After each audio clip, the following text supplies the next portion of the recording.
하나님 저희를 주님의 말씀을 사모하는 이 자리에 모아주시고 우리 노수 하느님학교에 사람들이 모여서 같이 성경을 같이 함께 읽습니다.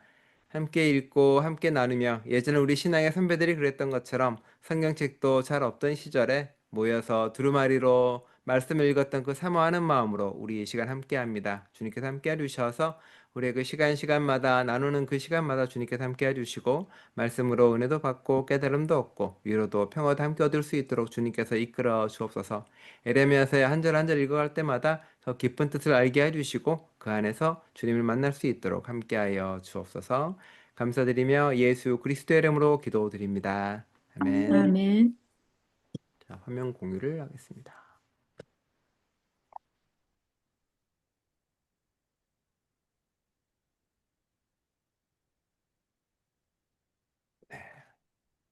네, 공유 떴습니다. 오늘은 예레미야서 14장부터 함께 그냥 조용히 차근차근 함께 읽도록 하겠습니다. 음, 어떡하지? 자, 읽겠습니다. 여호와의 말씀으로 예레미야에게 내려온 것, 심한 가뭄으로 겪는 일에 관한 것. 뭐 이 가뭄이 언제 있었는지 모르겠지만 이제 가뭄이 내려온 있는 사건에 대한 이야기입니다.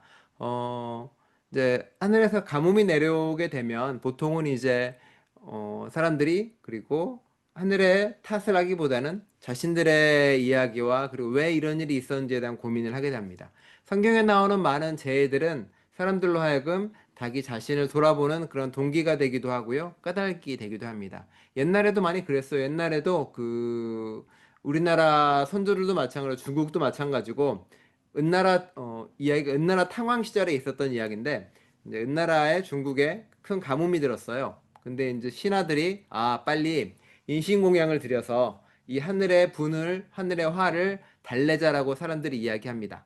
그 당시는 사람을 바치는 게 당연한 것처럼 되기도 했었던 시절이죠. 우리나라도 그렇고 성경에서도 이제 그런 일이 많이 종종 있었죠. 입다를 바친다거나 그 전에도 성경도 그런 문화가 있었습니다.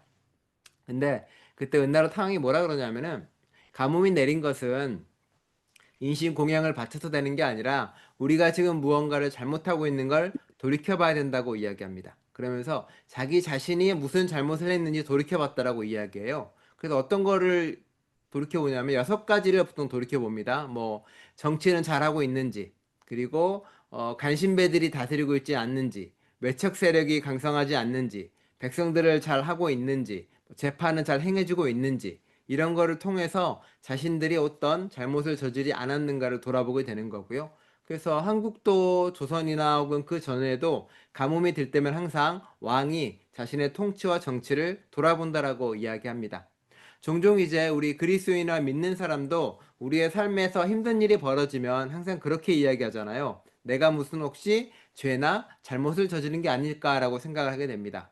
그게 이제 너무 심하면 안 되고요. 너무 심하면은 뭐 무슨 일이 벌어질 때마다 내가 주일을 안 가서 그러나 무슨 일이 벌어질 때마다 내가 뭐 잘못해서 그러나 라고 할 수는 있겠지만 그렇게 심하게는 가지 않더라도 삶에 어떤 일이 벌어지는 것은 항상 우리로 하여금 우리를 한 번씩 돌아보게 하는 역할을 하게 합니다. 내가 몸이 아프거나 병이 났을 때 내가 무슨 잘못을 했나? 하나님께 큰 죄를 저질렀나? 이렇게 아니라 내가 아프고 몸에 병이 나면 내가 혹시 하나님이 주신 내 몸을 너무 함부로 다루지 않았나? 하나님이 주신 내 시간을 너무 내 욕망을 쫓아 살다 보니 내 몸을 아프게 하지 않았나? 이런 거에 대한 거죠. 그리고 또 뭐 그런 사기를 당하거나 혹은 더 나쁜 일이 있을 때도 원망하고 이러기보다는 혹여 내가 다른 사람에게 아픔을 준 일이 있지 않았나? 혹여 내가 무언가 욕심을 따라 살다 보니 잘못한 게 있지 않았나? 이렇게 돌아보는 기회가 되긴 게 이제 우리가 그리스도인들이 어떤 사건이 벌어졌을 때 그걸 바라보는 입장이기도 합니다. 너무 지나치게 신비화하고 미신화하는 것은 안 되지만 그럼에도 불구하고 어떤 것을 당했을 때 자기의 반성이나 자기를 돌아보는 것으로 하는 게 어떤 신앙의 그 큰 힘이 되기도 하고요. 큰 중심에 서 있는 하나의 모습이기도 합니다. 그래서 이제 예언자도 그렇게 이야기하는 거죠. 가뭄이 겪고 그 일이 왜 벌어졌는지 이야기를 합니다. 그러면서 이야기하죠. 2절에 유다가 슬퍼하며 유다의 성문들이 사라졌구나. 사람들이 슬픔에 빠져 땅바닥에 앉아 있고 예루살렘의 울부짖음이 드높아지는구나. 저 가뭄이라는 것은 정말로 온 땅에 그리고 온 나라의 아픔이기 때문에 그러합니다. 다윗 시대에도 동일한 일이 벌어지죠. 그래서 다윗은 그 가뭄을 사실 해소할 수 있는 길이 몇 가지 있다고 하나님이 알려줘요. 뭐라 하나는 네가 회개하고 자복하는 것, 잘못한 걸 돌이키는 것, 그리고 뭐 백성들에게 그 잘못을 돌려서 백성들로 하여금 뭐 회개하게 하는 것, 이런 몇 가지가 있어요. 우리가 그 열왕기상 같이 차고사님도 같이 읽으셨는데, 그때 다윗이 뭘 선택하냐면 자기가 자기 왕조가 책임을 지는 게 아니라 백성들에게 책임을 지게 하는 걸 선택을 해요. 근데 그걸로 안 되죠. 그래서 하나님이 결국은 다윗과 자신의 왕과 후손들에게 그 잘못을 묻게 하는 것도 나오게 됩니다. 그러니까 모든 어떤 잘못에 대해서 잘 돌이키고 깨달아야 되는데 그렇지 못한 이야기가 나오는 거죠. 그래서 3절에도 나옵니다. 권력자들은 아랫사람들을 보내어 물을 구하려 했구나. 그들이 여러 웅덩이에 가보았으나 물을 찾지 못하고 빈 물독으로 돌아갔구나. 창피하고 부끄러워서 자신들의 머리를 가렸구나.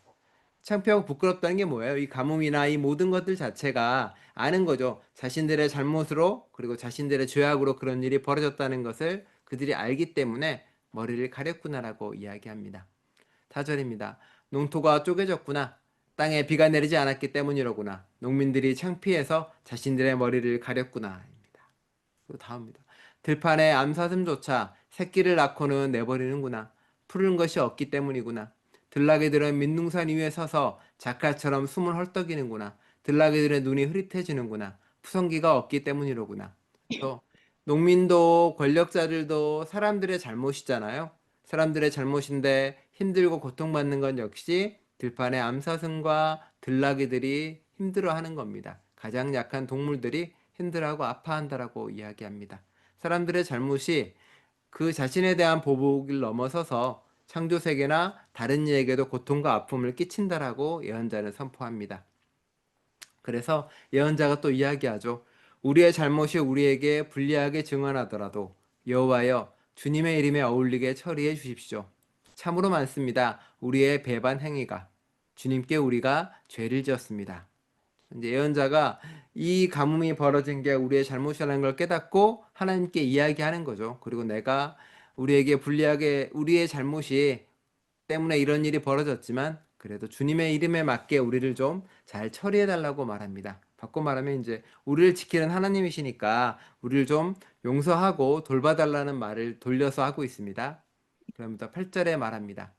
이스라엘의 희망이신 하나님, 어려울 때 이스라엘을 구원해 주시는 하나님, 무슨 까닭으로 이 땅에 나그네처럼 되셨습니까? 하룻밤 묵어가는 여행자처럼 되셨습니까?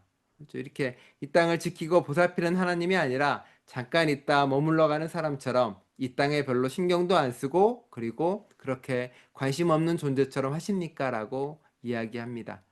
9절에 말합니다. 무슨 까닭으로 당황한 사람처럼 되셨습니까? 구원하지 못하는 용사처럼 되셨습니까? 그래도 주님은 우리 가운데 계십니다. 여호와여, 사람들이 주님의 이름을 붙여 우리를 부릅니다. 우리를 내버려 두지 마십시오. 하나님이 우리를 구원하지 않아도 하나님이 나의 문제를 해결해 주지 않아도 하나님은 여전히 우리 안에 계시다는 고백을 다시 하고 있습니다. 그리고 우리에게 고난을 내버려 두는 이유와 우리에게 가뭄을 그대로 두는 이유가 우리의 잘못일지라도 주님은 우리를 버리지 않고 우리 가운데 머문다라고 이야기합니다. 그러니 제발 우리를 구원해 달라고 다시 이야기하고 있습니다. 자, 그리고 10절의 예언자가 말합니다.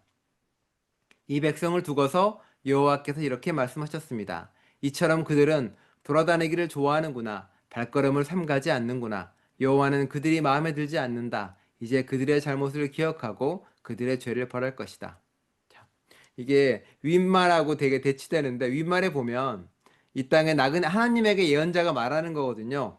하나님이 이 땅에 나그네처럼 됐고 여행자처럼 되고 그리고 당황한 사람처럼 이 땅을 이렇게 돌아다니신다라고 이야기하니까 하나님이 도리어 이야기하는 거죠. 내가 돌아다니고 내가 또 돌아다니는 게 아니라 이처럼 그들은 돌아다니기를 좋아하는구나. 발걸음을 삼가지 않는구나라고 이야기합니다. 그러니까 사람들이 한 말을 역으로 받아서 해학적으로 하나님이 이야기하는 겁니다. 내가 돌아다니는 게 아니라 너희들이 나를 떠나서 다른 신에게로 갔다가 나를 떠나서 이방 신에게로 갔다가 나를 떠나서 욕망으로 갔다가 그러는구나. 발걸음을 삼가지 않는구나라고 이야기합니다. 거침이 없는 거죠. 그러니까 조금이라도 망설이고 이렇게 가야 되는데 전혀 망설이지 않고 그냥 이방 신을 따라서 그리고 다른 욕망을 따라서 살아간다는 겁니다. 이제 여호와는 하나님께서는 그들의 잘못을 기억하고 그들의 죄를 벌하겠다라고 다시 한번 말씀하십니다. 그리고 또 11절에 말하죠. 여호와께서 나에게 말씀하셨습니다. 너는 이 백성을 위해 좋은 것을 달라고 기도하지 마라. 그들이 금식해도 나는 그들의 탄원을 듣지 않겠다. 그들이 다 태우는 번제물과 곡식 제물을 바쳐도 나는 그것들을 기쁘게 받지 않겠다. 오히려 칼과 굶주림과 돌림병으로 내가 그들을 망하게 하겠다. 네.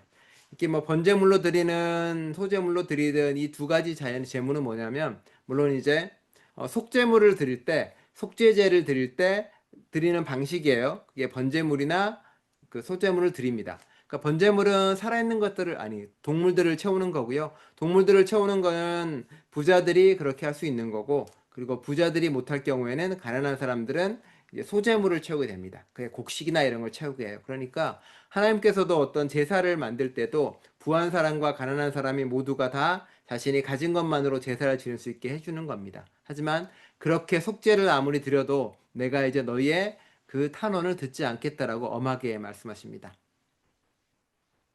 그러니 이제 예언자가 듣기에 답답한 거죠. 하나님이야, 용서도 안 해주고, 그리고 이 백성이나 이 모든 사람들이 다 죽을 것처럼 보이니까. 아마 예언자는 또 그 생각할 거예요. 이 많은 잘못들은 사실 저 권력자들이나 혹은 저 지도자들이나 제사장이나 이런 사람이 했는데, 그럼 이렇게 힘없고 약한 사람들은 그래도 하나님이 좀 구원해주면 좋겠다라고 생각을 하겠죠. 이런 말도 하십니다. 14절에 말합니다. 그러자 어이? 13절에 말합니다. 그래서 내가 말씀드렸습니다. 아, 주 여호와여 보십시오. 예언자들이 그들에게 이렇게 말하고 있습니다. 너희는 칼을 보지 않을 것이고 굶주림이 너희에게 닥치지도 않을 것이다. 오히려 참 평화를 내가 너희에게 주겠다. 이곳에서라고 말합니다. 그렇죠? 예언자는 말하는 거예요. 사실 백성들이 이렇게 준비가 안 된 이유는 그리고 세상이 이렇게 엉망인 이유는 이 사람들이 나빠서가 아니라 예언자들이나 혹은 종교 권력이나 이런 사람들의 문제가 있습니다. 제발 그 사람들의 잘못을 봐주고 그리고 지금 힘없는 고통당하는 백성들은 좀 용서해 주십시오라는 마음이 예언자에게 있는 거죠. 사실 우리도 종종 이럴 때가 많잖아요. 사실 뭐 가자에서 벌어지는 전쟁이나 우크라이나에서 벌어지는 전쟁 같은 경우도 거기에 억지로 끌려온 군인이나 이런 사람들에게 죄가 없고 사실은 저 권력 가진 사람들이나 힘 있는 사람들에게 죄가 있는 거잖아요. 그러니까 예언자도 그런 마음이 있는 거죠, 사실은. 백성이 고통당하는 백성보다는 사실 하나님의 말씀을 제대로 전하지 못한 그 예언자들, 지금 당장 심판이 올 거라고 이야기하지 않고 만사가 다 괜찮다라고 말한 사람들, 그 예언자들이 문제입니다라고 이야기하는 거죠. 사실 우리도 듣고 싶은 얘기만 듣잖아요, 사실은. 웬만하면 이렇게 가서 우리를 꾸짖거나 우리에게 바뀌라고 요구하거나 혹은 우리에게 이렇게 하세요라고 말하는 말은 듣기 싫어하죠, 점점. 그건 뭐 나이 어릴 때도 마찬가지고요. 나이 들어도 마찬가지인 것 같아요. 저도 나이 어릴 때는 부모님 말, 선생님 말 듣기 싫어했을 것이고 좀 크고 나서는 이제 와이프나 아내나 이제 아이들의 말을 듣기 싫어하는 거잖아요. 좀 들으면 되는데 합니다. 많은 분들이 많은 남편들이 잘못되는 이유는 늘 얘기하지만 아내의 말을 제대로 듣지 않기 때문이라고 많이 이야기를 하고 있습니다. 그래서 지난주에 이장로님도 동의를 하셨고 많은 분이 동의하시더라고요. 자, 14절입니다. 그래서 그러자 여호와께서 나에게 말씀하셨습니다. 예언자들이 나의 이름으로 거짓을 예언하는구나. 나는 그들을 보낸 적도 없고 그들에게 명령한 적도 없다. 그들에게 말한 적도 없다. 거짓 환상과 점술과 헛것과 자기 마음대로 생각해낸 속임수로 그들이 너희에게 예언하고 있다라고 말합니다. 요즘도 그런 사람들 많죠. 하나님의 뜻이다, 신의 뜻이다라고 말하면서 뭐 분노를 이야기하고 뭐 혐오를 이야기하고 이런 사람들 많잖아요.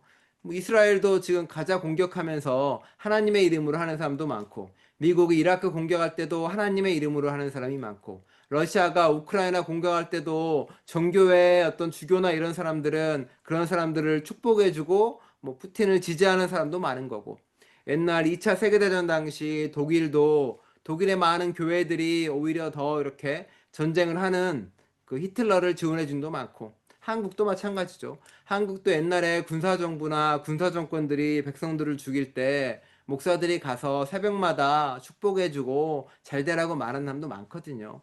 그러니까 예언자들이 좋은 말만 하고 싶어 하고 마음에 드는 사람들이 마음에 드는 말만 하고 싶어 할 때 세상은 더 이렇게 안 좋은 곳으로 말한다는 겁니다. 예언자의 역할은 축복의 말이 아니라 세상이 잘못 갈 때, 사람들이 틀어질 때 계속 이야기를 하는 거죠. 조심해라. 이것 뒤에 정말 하나님의 심판이 있을 거고, 그리고 칼과 굶주림이 닥칠 수도 있다라고 이야기하는 겁니다. 그래서 15절에 말합니다. 이러므로 여호와가 이렇게 말씀하셨습니다. 나의 이름으로 예언하는 예언자들을 두고 말한다. 나는 그들을 보낸 적이 없다. 그런데도 그들은 칼과 굶주림이 이 땅에 닥치지 않을 것이라고 말하고 있구나. 칼과 굶주림으로 그 예언자들은 완전히 망할 것이다. 그러니까 우리는 성경에 기록된 예언서만 보기 때문에 거기에 있는 예언자들은 그래도 하나님의 말씀을 잘 듣는 사람들만 성경에 들어와 있을 거잖아요. 하지만 이 당시에는 정말로 예언자가 레위 지파 속에서 쭉 나오는 사람들이 있었고, 사독계열 예언자부터 많은 예언자들이 있었단 말이에요. 예언자 중에서도 이렇게 그 권력이나 혹은 그 제사하는데 들어가서 하는 예언자들, 궁중 예언자들도 있었고, 그리고 밖에서 외치는 예언자들도 있었거든요. 그러니까 대부분의 궁정 예언자들이 이제 문제가 많은 거였죠, 사실은. 왜냐하면 궁중 예언자들은 권력에 많이 붙어 있다 보니까 그 사람들에게 잘 어울리는 말만 해주고 싶었던 거거든요. 그래서 그들에게 하나님이 이제 망할 거다라고 이야기하는 겁니다. 16절입니다.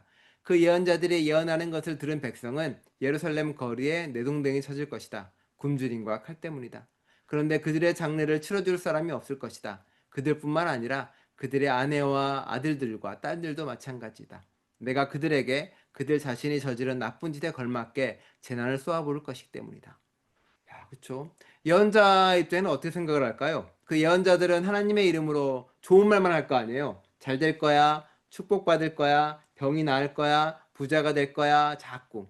그리고 아마 스스로는 그렇게 생각을 하겠죠. 나는 나쁜 짓을 한 게 없어. 왜냐하면 다른 사람에게 상처 주는 말을 한 적도 없을 것이고, 입으로 좋은 말만 했을 거고, 잘 된다고 말을 하는데 내가 무슨 나쁜 짓을 했어라고 이야기를 하겠죠. 그런데 하나님은 이야기하는 거죠.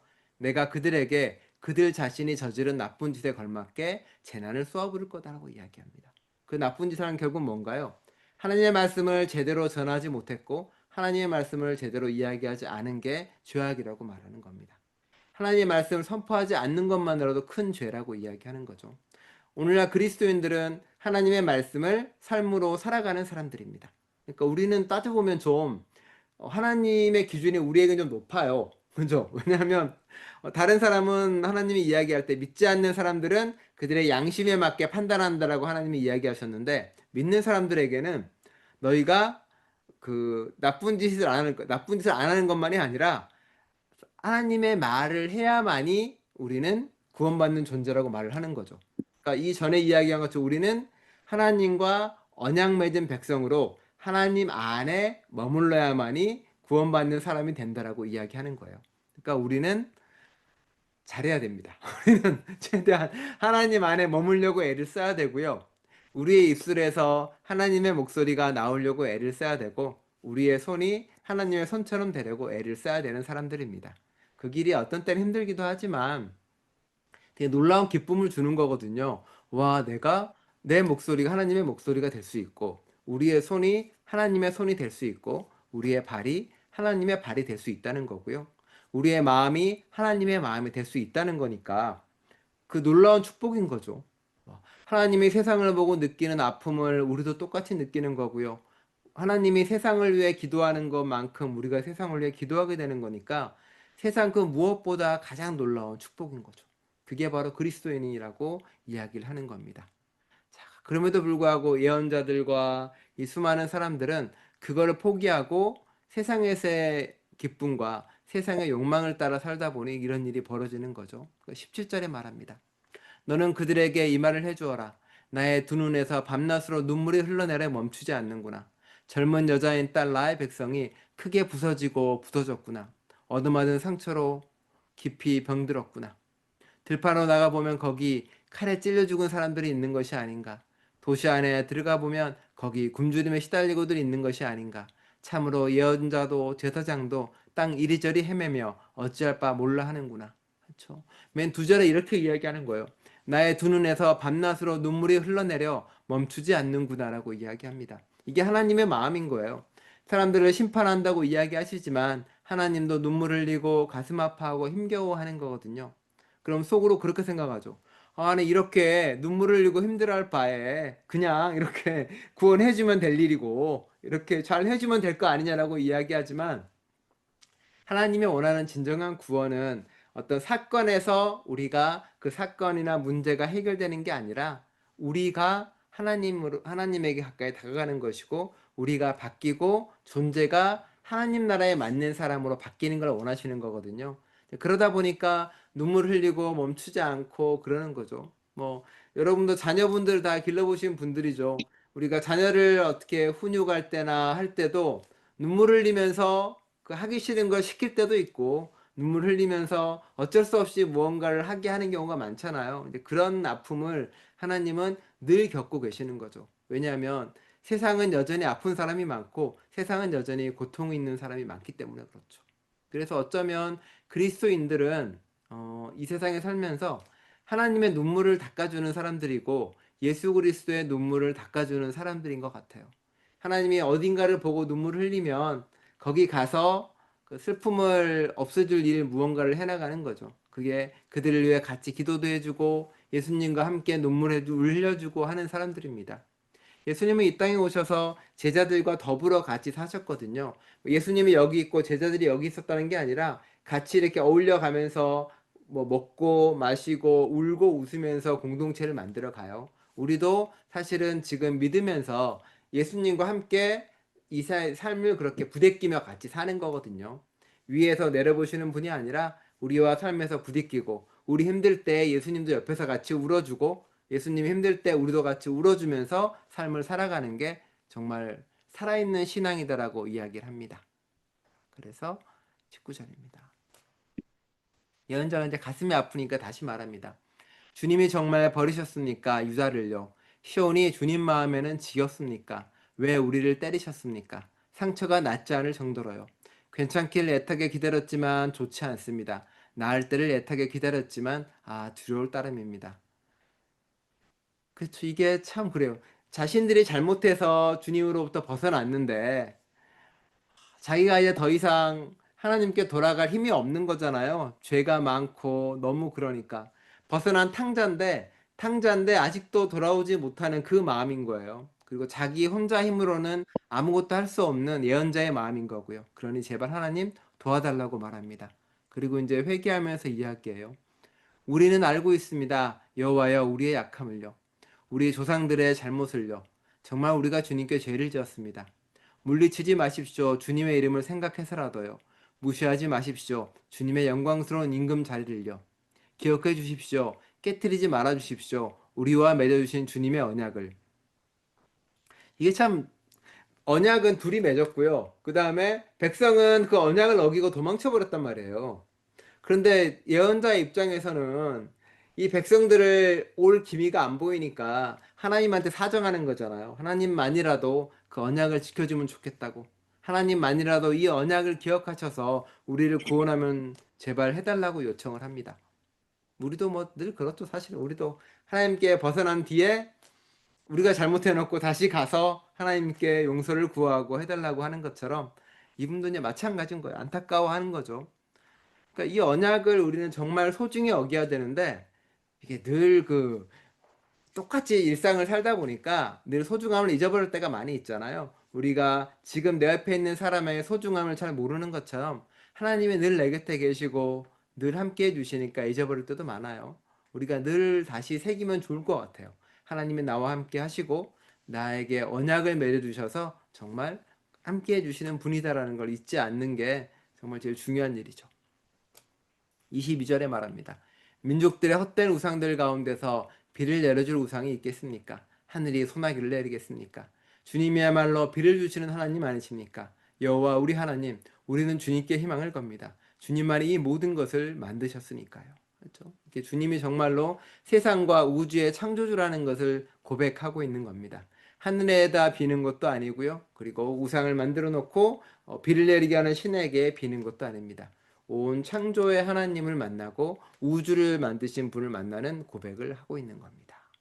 그래서 창조주 하나님에 대한 고백은 그래서 힘이 있는 것 같아요. 세상 모든 것보다 가장 놀라우시고 경이로우시고 신비하신 고백이거든요. 자, 드디어 또 하나님이 말합니다. 여호와께서 나에게 15장입니다. 여호와께서 나에게 말씀하셨습니다. 모세나 사무엘이 네 앞에 서서 이 백성을 위해 기도한다 하더라도 나의 마음은 이 백성에게로 향하지 않을 것이다. 그들을 내 앞에서 내보여 나가게 하여라. 하나님의 말씀 이제 돌아선 거죠, 완전히. 그들이 너에게 어디로 가라 하나야고 묻거든 그들에게 말해 주어라. 여호와께서 이렇게 말씀하셨습니다. 죽을 사람은 죽음을 향해, 칼에 맞을 사람은 칼을 향해 나가라. 굶주릴 사람은 굶주림을 향해, 사로잡힐 사람은 사로잡힘을 향해 나아가라. 냉정하게 이야기하는 거죠, 진짜 세상을 향해서. 그리고 내가 그들에게 네 가지 벌을 내리겠다. 여호와의 말씀입니다. 칼에 맞아 죽는 벌, 개들에게 끌려가는 벌, 하늘의 새가 집어삼켜 망하게 하는 벌, 땅의 짐승이 그렇게 하는 벌이다. 그래서 땅의 모든 왕국이 그들의 모습을 보고 겁먹어 떨게 만들겠다. 히스기야의 아들인 유다 임금 므낫세가 예루살렘에서 저지른 짓 때문이다. 이게 한 권력자가 저지른 일이 엄청나다는 거죠. 히스기야는 히스기야는 그래도 종교 개혁을 벌였던 사람이에요. 히스기야는 이스라엘 내에서 산당을 다 없애고요. 산당을 좀 예루살렘은 없지만 예루살렘은 없앴어요. 없애고 하나님을 다시 모시게 하고 그 법전도 다시 하고 이런 일을 많이 했어요. 그래서 하나님의 신앙을 복구하려고 했던 사람입니다. 그런데 그의 아들이 문제예요. 아들인 유다 임금 므낫세가 아들이 되자마자 자기 아버지가 했던 좋은 일들을 다 없애버립니다. 다시 신당을 짓고요. 다시 우상을 숭배하고요. 다시 똑같은 반복과 잘못을 저지르기 시작을 합니다. 그래서 이제 하나님께서는 돌이키려고 하다가 다시 또 고꾸라지는 예루살렘의 모습을 보는 거죠. 참 힘든 일이에요. 왜냐하면 누군가 잘해놓은 거를 이어가야 되는데 항상 그게 쉽지 않고 어려운 일이 같긴 해요. 그래서 사실은 교회가 그러면서 좀 어려우기도 해요. 교회가 사실은 이제 잘하려고 하다가 그 뒤에 이어지는 누군가에 의해서 교회가 잘못된 길을 가기도 하고 또 처음에 교회를 세우고 만들었던 그 열정과 그것들을 그 뒷사람들이 못 이어서 교회가 사라지기도 하고요. 혹은 또 반대가 되기도 하죠. 더 열정을 가지고 선배가 했던 일들을 더 잘하는 사람들도 있고요. 네, 그런 일들이 이제 신앙의 역사 속에서 계속 보여지는 거고 히스기야와 므낫세는 우리에게 이제 반면교사가 되는 역할이기도 하죠. 그래서 좋은 걸 이어받고 그리고 앞으로 우리가 무엇을 잘해야 되는가가 늘 가슴에 새겨야 되는 거라고 말하고 있습니다. 그래서 이야기합니다. 하나님이 누가 너를 가엾게 여기며 예루살렘아 누가 너와 함께 슬퍼할까? 누가 일부러 와서 내가 잘 지내는지 물어봐 줄까? 너는 나를 저버렸다. 여호와의 말씀입니다. 너는 나를 등졌다. 그래서 내가 나의 손을 너의 위로 뻗어서 너를 망가뜨렸다. 뜻을 거두어드리기에도 나는 지쳤다. 예, 하나님이 이런 말 하잖아요. 그러니까 너무 슬퍼하고 힘들어하고 괴로워하니 이제 내가 너무 지쳐버렸다라고 이야기합니다. 이건 이제 노아의 홍수 이전에 하나님께서 똑같은 얘기예요. 비슷한 얘기를 해요. 내가 인간을 만든 것을 후회했다라고도 이야기하시거든요. 하나님 후회도 하고 지치기도 합니다. 왜냐하면 사람을 그만큼 사랑하니까 사랑하는 것만큼 힘들어하고 지치고 하는 거죠. 기다리고 기다림에 지친 하나님의 모습이기도 합니다. 그래서 7절입니다. 그래서 내가 그들의 땅의 여러 성문에서 키로 까불렀지. 자식이 없게 했다. 나의 백성을 망하게 했지. 성문에서 성문을 부숴버렸다는 얘기입니다. 문을. 스스로의 잘못된 길에서 그들이 돌아서지 않았기 때문이다. 그들 가운데 남편이었 여자가 내가 보기에는 바닷모래보다 더 많아졌다. 내가 그들한테 젊은 자식 둔 어머니한테 황폐하게 할 적군이 대낮에 닥치게 했다. 그 어머니에게 갑자기 덮치게 했다. 무섭고 놀라운 일이. 아이 7을 낳은 여자가 기력을 잃고 숨을 헐떡였다. 아직 낮인데 그 여자의 태양이 져서 그 여자가 창피하고 수치스러워했다. 그들 가운데 남은 사람이 내가 칼을 맞도록 내줄 것이다. 그들의 적들 앞에서 여호와의 말씀입니다. 무서운 이야기가 계속 되는 거죠. 근데 그게 이런 이야기가 전에 하나님의 말씀을 깨달으면 좋은데 늘 항상 뒤늦게 깨달습니다. 그러면서 또 이야기합니다. 이제 예언자의 말이에요. 나 큰일 났습니다, 어머니. 나를 낳아 놓으셨군요. 다툴 사람, 말싸움할 사람을 낳아 놓으셨군요. 온 땅을 위해서요. 내가 사람들한테서 빌려오지도 않고 사람들이 나한테서 빌려가지도 않았는데 모두를 나를 저주하는군요. 네.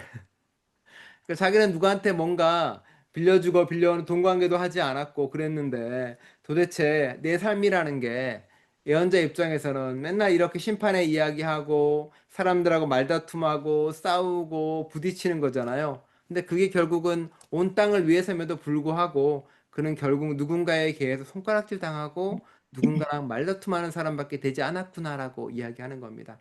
너무 힘들고 가슴 아프다는 것이 이야기하는 거죠.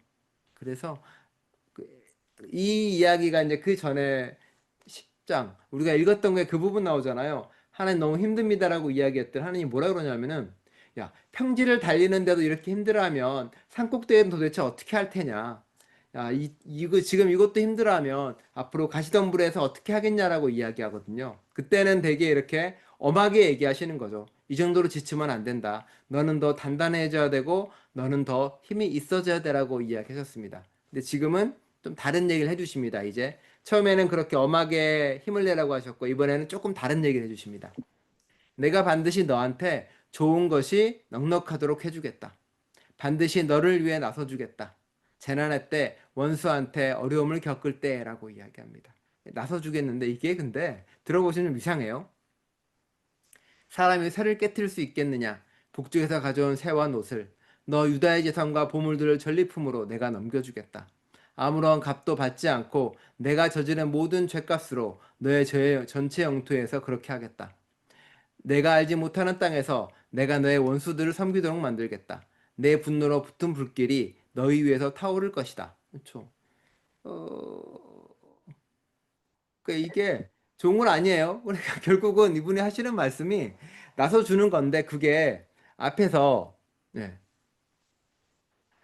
그러니까 결국은 예언자에게 손가락질하는 사람 유다 사람들이잖아요. 유다 사람들이 손가락질하고 유다 사람들이 이제 뭐라고 하는데 이제 다 망하게 해주겠다는 거예요. 그들을 다. 그러니까 야 이것도 좋은 건 아니죠. 그래서 아 이거 어떡하지라고 이야기를 하는데 다시 또 하나님이 말합니다. 예언자가 말합니다. 주님은 아십니다. 여호와여 나를 기억하시고 나를 찾아주십시오. 나를 박해하는 자들에게 나 대신 안갚음해 주십시오. 주님이 분노를 오래 참고 계시다가 나를 데려가시는 일이 없게 해 주십시오. 알아주십시오. 내가 주님 때문에 치욕을 겪은 것을. 네. 그러니까 고통에서 겪는 거예요. 좋은 말 해주고 하나님 말 할수록 점점 뭐라고 하니까 예언자가 왔다 갔다 하죠. 예언자는 처음에는 제발 좀 저 사람들 구원해달라고 이야기했다가 하도 뭐라고 하니까 다시 망하게 해달라고 이야기를 하는 겁니다. 왔다 갔다 해요. 예언자들도 그렇고요. 사실 우리도 그렇잖아요. 우리도 누군가한테 좋은 일 베풀려고 애쓰고 노력하는데 그 사람이 염치 없게 너무나 많은 걸 요구하고 권리를 당연한 것처럼 이야기하면 또 우리 이렇게 삐딱이 돌아서죠. 야, 해도 소용없구나. 해도 달라지지 않는구나라고 이야기합니다. 다시 또 왔다리 갔다리 합니다.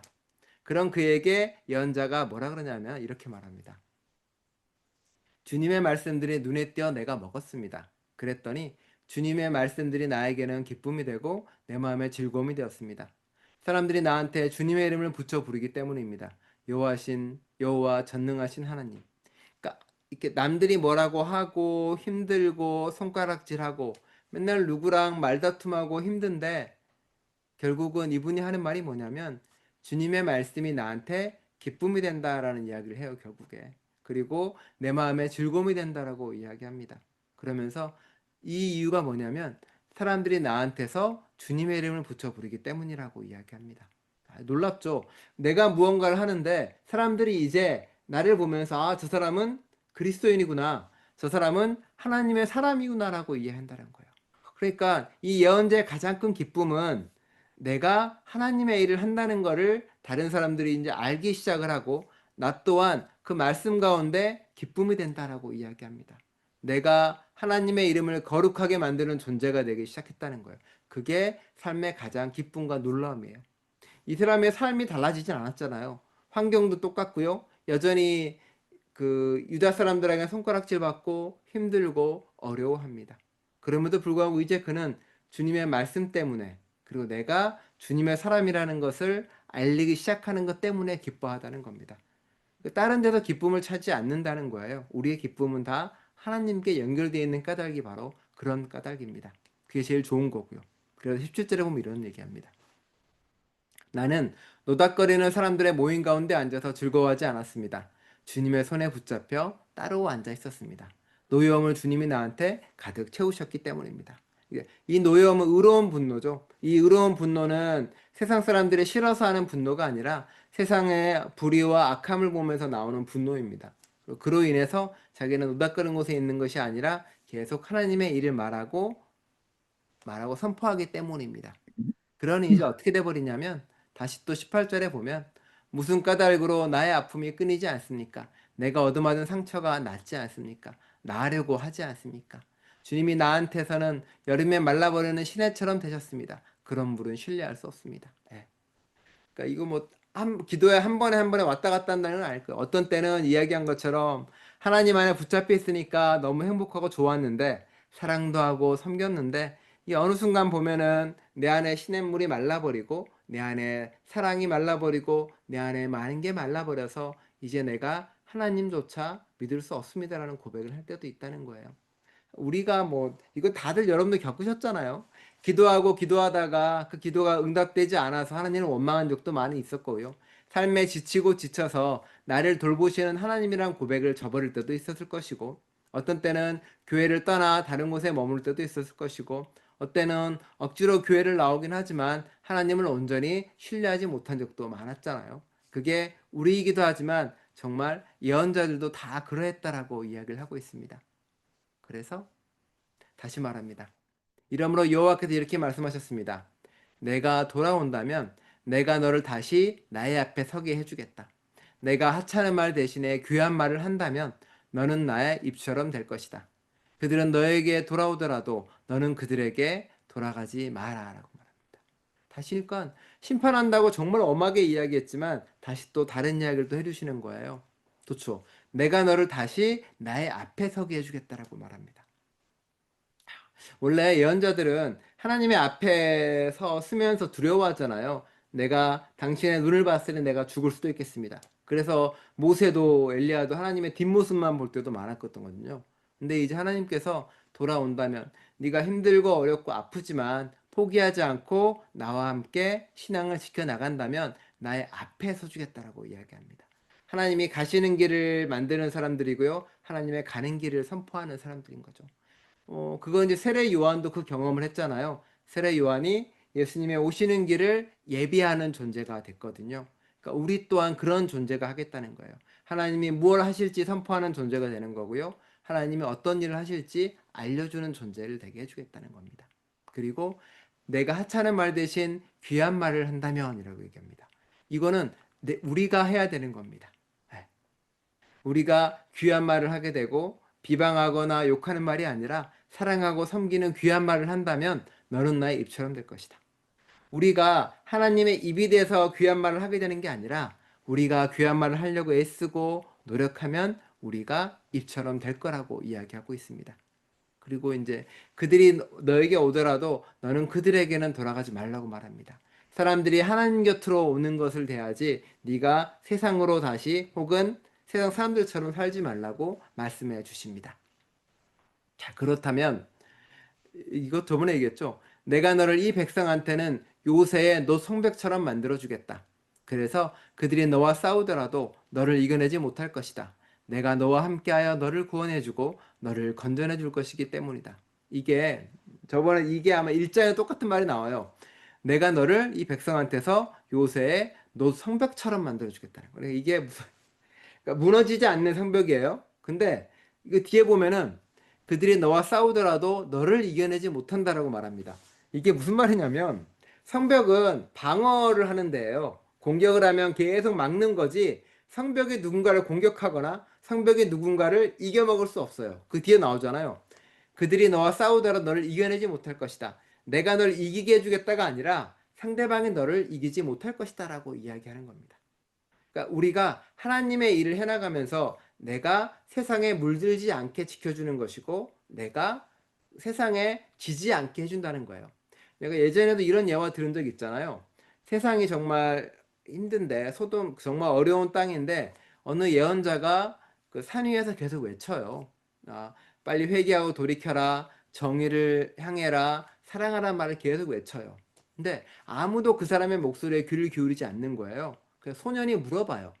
당신은 왜 아무도 당신의 목소리에 귀를 기울이지 않는데 왜 거기서 그렇게 외칩니까? 라고 물어봐요. 그 사람이 뭐라 그러냐면은 이것은 세상이 나를 바꾸지 못하도록 외치는 것이라고요. 세상 사람들과 똑같아지지 않도록 내가 외치고 선포하는 거라고 말을 하고 있는 겁니다.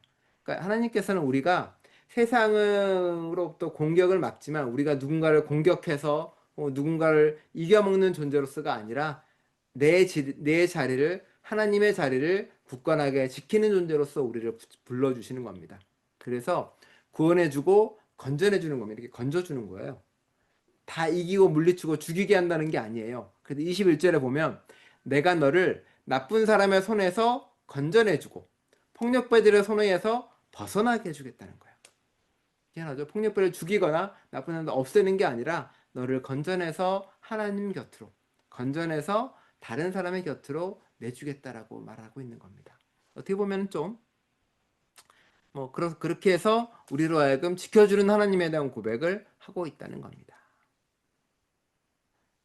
그 다음에 나옵니다. 16장입니다. 여호와의 말씀이 나한테 내려오는 일이 일어났습니다. 너는 이곳에서 아내를 맞아들이지 마라. 아들들과 딸들이 너에게 생기게 해서도 안 된다.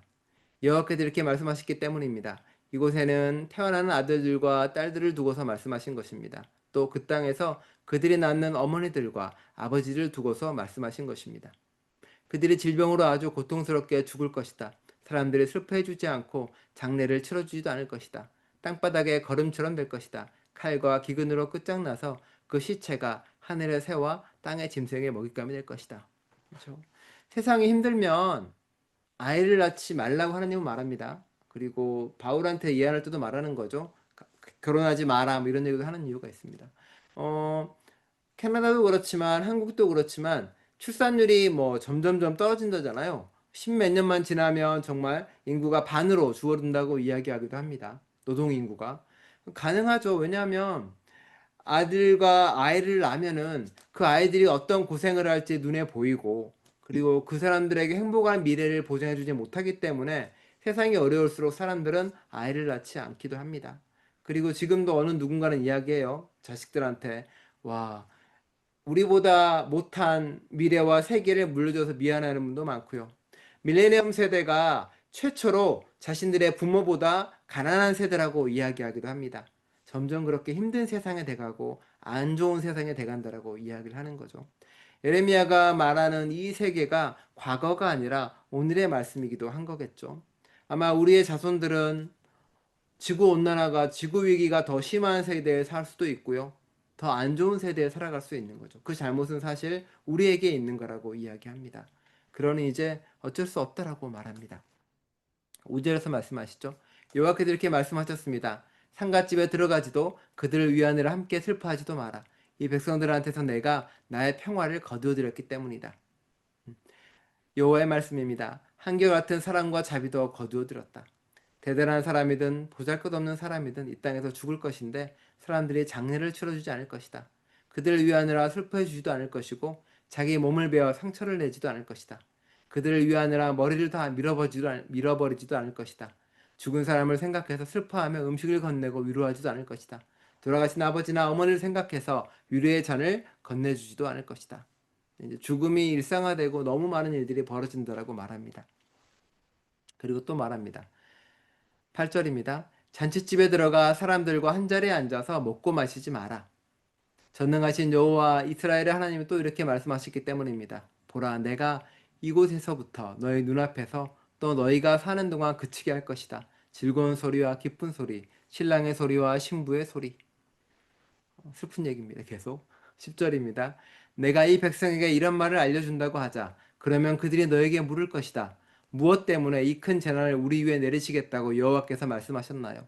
우리의 잘못이 무엇이며 우리의 여호와 우리의 하나님께 지은 죄가 무엇인가요? 그러면 그들에게 대답해 주어라. 너희 조상들이 나를 버린 탓이다. 여호와의 말씀입니다. 또 다른 신들을 뒤따라가서 섬기고 그것들에게 엎드려 절한 탓이다. 나를 버리고 나의 가르침을 따르지 않은 탓이다. 그렇죠? 그런데 너희는 너희 조상들보다 더 악한 짓을 했다. 아, 저마다 나쁜 마음에 고집대로 살아가고 있구나. 내 말은 듣지 않고. 그래서 내가 너를 이 땅에서부터 내쳐버릴 것이다. 너희도 너희 조상들도 알지 못하는 땅으로. 그러면 너희가 거기서 다른 신들을 밤낮으로 섬기게 될 것이다. 내가 너희를 불쌍히 여겨주지 않을 것이기 때문이다. 예. 그러니까 잘못이 뭐 조상들이 지은 죄가 대대로 이어와서 원죄처럼 있는 것들이 아니라 그 죄가 또 다른 죄를 낳고요. 이게 구조적으로 바뀌지 않으니까 반복되는 거죠. 뭐 지금은 우리 구조적 시스템이 지구나 환경을 파괴하고 혹은 제3세계 사람들을 괴롭게 하고 힘들게 하는 구조로 만들어져 있으면 그럼 이 구조가 바뀌지 않으면 이 안에서 구조적으로 죄 짓는 사람들은 아이를 낳고 자손을 낳아도 그 자손들도 똑같은 구조 안에서 죄를 짓는 거죠. 기후위기를 만들어내는 시스템 안에 우리가 살아가는데 바꾸지 않으면 우리 후손들도 똑같이 그 더 나쁜 환경을 만들어내는 거겠죠. 이 시대도 마찬가지인 거죠. 돌이키고 회개하고 하면 안 되는 거고요. 그리고 12절에 보면 나오잖아요. 아, 저마다 나쁜 마음의 고집대로 살아가고 있구나라고 말합니다. 더군다나 백성들 아직도 모르는 거죠. 도대체 무엇 때문에 이 재난이 하나님께서 오는 건 난 알 수가 없다라고 계속 이야기하는 거예요. 그 처음에는 마치 조상처럼 이야기하지만 결국은 네가 더 나쁘다라고 이야기를 합니다. 그러니까 내 고집대로 살아가는 거죠. 이게 나이가 들면은 저도 그렇지만 시간이 흐를수록 고집만 세지는 경우가 많잖아요. 내 고집만 계속 하고 남말 듣지 않고 옹고집이 되는 거죠. 근데 그러면은 정말로 세상 사람 말처럼 꼰대가 돼가는 거고요. 내 고집이 아니라 마음을 열고 대하는 사람이 되면 꼰대가 아닌 어른이 돼가는 거죠. 이렇게 어른이 돼가고 여물어가는 사람이 되는 거죠. 그러니까 이 고집은 남자들이 더 피우긴 해요. 제가 봐도. 예. 이유는 모르겠어요. 왜 남자들이 그런지 모르겠는데 어쨌든 나쁜 마음을 그 고집대로 살아가는 걸 버려야만이 우리가 비로소 제대로 된 하나님께서 불쌍히 여기는 세상이 될 수 있는 거죠. 그리고 다시 또 말합니다. 하지만 14절에 보면 이러므로 보라 때가 다가온다. 여호와의 말씀입니다. 사람들이 더는 이렇게 말하지 않을 것이다. 이스라엘 사람들은 이집트 땅에서 이끌어내신 여호와께서 살아계심을 걸고 맹세한다. 오히려 이렇게 말할 것이다.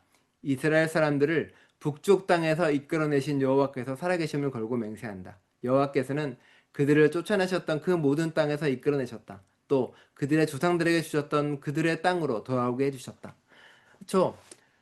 이집트 땅에 이제 들어간 요셉이나 이런 분들의 문제점은 거기에 너무 계속 머물러 있고 매몰된 거잖아요. 원래 하나님께서는 거기서 굶주림을 끝내고 나왔어야 되는데 거기 살만 하니까 머물러 있었던 거죠. 그러니까 이제 그 세대가 지나고 나서 그 후세대에만 탈출할 수 있었던 거죠. 그런데 이야기합니다. 언젠가는 너희도 구원을 받을 수 있을 거다. 다시 이제 그들이 땅에서 돌아올 때가 언젠가는 있을 거라고 이야기합니다. 하지만 아직은 그때가 아니다라고 고백을 하는 겁니다. 그러면서 뭐라고 하냐면 보라, 내가 많은 어부들에게 사람을 보낼 것이다. 여호와의 말씀입니다. 그러면 어부들이 그들을 낚아갈 것이다. 그런 다음에는 많은 사냥꾼들에게 내가 사람을 보낼 것이다.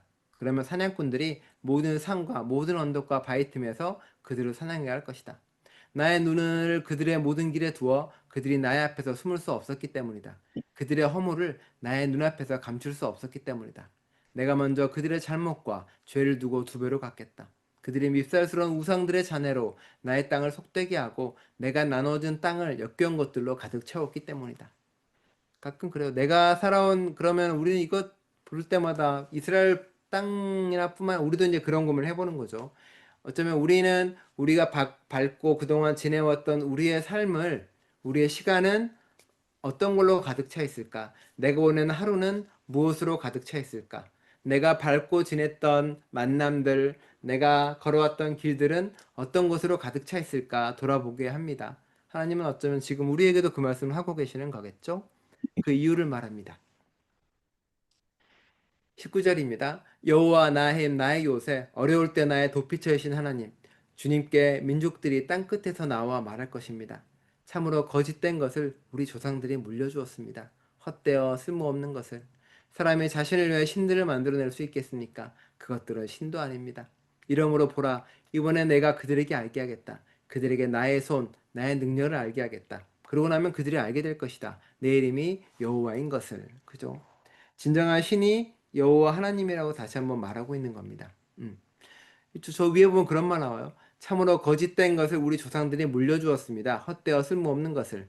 아까 이제 왕이 왕으로 가는 것처럼 우리가 받은 것들 중에 사실은 세상으로 물려받은 것들 중에서 세상에 잘못된 것들도 우전히 많이 물려받았죠. 예를 들어서 뭐 원주민을 탄압했던 전통도 우리 안에 있는 거였고, 뭐 누군가를 억압했던 교회 전통도 우리 안에 있는 거죠. 그 쓸모없는 것들은 다 쳐내고, 그리고 새롭게 우리를 다시 하고 하나님을 만나고 경험하는 거죠. 그러다 보니까 늘 고민을 하는 거예요. 우리가 드리는 예배, 우리가 드리는 찬송, 우리가 드리는 기도 가운데서 혹시요 그런 것이 있지 않을까 고민하고 씨름하는 거죠. 하나님께 드리는 거룩한 것을 위해서 거룩하게 선별하고 양이나 곡식이나 늘 고민해서 하는 것처럼 하나님께 드리는 모든 것은 이런 고민이 필요하고 그리고 씨름하고 해야 되는 거거든요. 하지만 그 무엇보다는 이제 우리 자신인 거죠. 우리 자신이, 우리의 시간이, 우리의 삶이 하나님 보시기에 정말로 좋은 것으로 이루어져 있는지, 그리고 또 하나는 우리가 후손들에게 물려줄 것들이 과연 헛되어 쓸모없는 것은 아닌지에 대한 고민도 필요하다는 거죠. 그거를 좀 더 고민을 하게 되면 우리의 삶에서 어쩌면 우리가 이 땅에 머물렀을 때가 우리가 오지 않았을 때보다 더 좋은 곳으로 조금이라도 만들 수 있지 않을까요? 우리가 오기 전보다 우리가 떠났을 때 세상이 좀 더 깨끗하고 나아지면 좋겠다는 생각을 해봅니다. 화장실에 가면은 그거 붙어 있어요. 예, 뭐라고 써 있더라? 예, 뭐 좋은 사람은 아니, 깨끗한 사람은 머문 자리도 아름답습니다. 뭐 그런 거 있어요. 이제 예. 그렇죠. 우리가 머문 자리가 아름다운 존재가 돼야 되겠죠. 그리고 하나님이 보시기에 내가 얘를 땅에 보냈는데 세상에 보냈는데 머물다 온 자리가 정말로 아름답구나라는 말을 드려야 되겠죠. 그러면 이제 언젠가는 우리의 후손들이나 우리의 자손들이 우리의 부모님은 우리에게 헛되이 쓸모없는 것을 남기는 것이 아니라 정말로 소중한 걸 남겨줬구나라고 하게 되겠죠. 네, 그런 저희가 되길 하는 바람입니다. 네. 자, 질문이나 궁금한 게 있다거나 혹은 기타 등등 받습니다. LMS를 근데 일단 다른 것보다 뭐 성경을 같이 읽는 거는 저는 좋습니다. 일단은 네. 뭐 신학지 이런 게 아니라 뭐 교인들이 모여가지고 성경 읽는 거 저는 워낙 좋아하기도 하고 옛날에도 이렇게 뭐 같이 만나서 읽으면 좋은데 낮에 한번 그거는 우리도 내년에 한번 고민을 좀 해보면 좋을 것 같아요. 이렇게 같이 모여가지고 이제 카페 같은 것도 거의 만들었거든요. 카페 같은데 교회 안에서 시간 날 때 같이 와서 읽던가 저기 이제 정기접판으로 깔고 좀 따뜻하게 앉아서 좀 읽어보던가 한번 뭐 그런 시간이 있으면 좋겠다는 생각을 해봅니다. 네. 네. 어쨌든 더 그때까지 건강하시고 주일날 볼 예. 때까지도 네, 네. 네, 기도하겠습니다. 네. 감사합니다. 네, 감사합니다. 기도하겠습니다. 하나님. 늘 언제나 우리에게 말씀을 사모하게 하시니 감사를 드립니다. 매일 읽고 또 읽지만 다시 읽을 때도 늘 새롭습니다. 종종 무서운 심판의 말을 우리에게도 하시지만 늘 심판이 다시는 돌이킬 수 없다라고 이야기하면서도 그 마지막에는 하나님이 구원해 준다고 이야기하십니다. 하나님이 지치고 힘들다고 말씀하시지만 결코 우리를 위해서 구원의 손길을 포기하지 않노라고 그래도 끝끝내 주님은 이야기해 주십니다. 우리만 잘하면 된다고, 우리만 조금만 더 애쓰면 된다고, 언약을 포기하지 않고 하나님 곁에 머물러주면 된다고 주님은 어쩌면 우리에게 지금도 사정사정하고 계시고 우리를 눈물겹게 바라보고 계십니다. 주님, 우리로 하여금 나쁜 마음을 따르려고 하는 우리의 고집을 꺾고 주님 앞에 나아가는 죄가 될 수 있도록 함께하여 주옵소서. 우리가 애쓰고 노력하며 입에서 귀한 말을 할 때 주님은 우리를 주님의 입술로 사용해 주시고 주님의 손으로 사용하여 주십니다. 부디 우리와 함께 하여 주옵소서.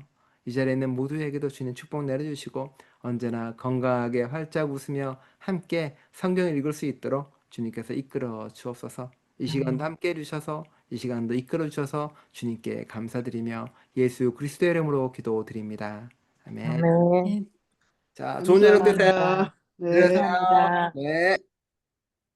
나가야 돼.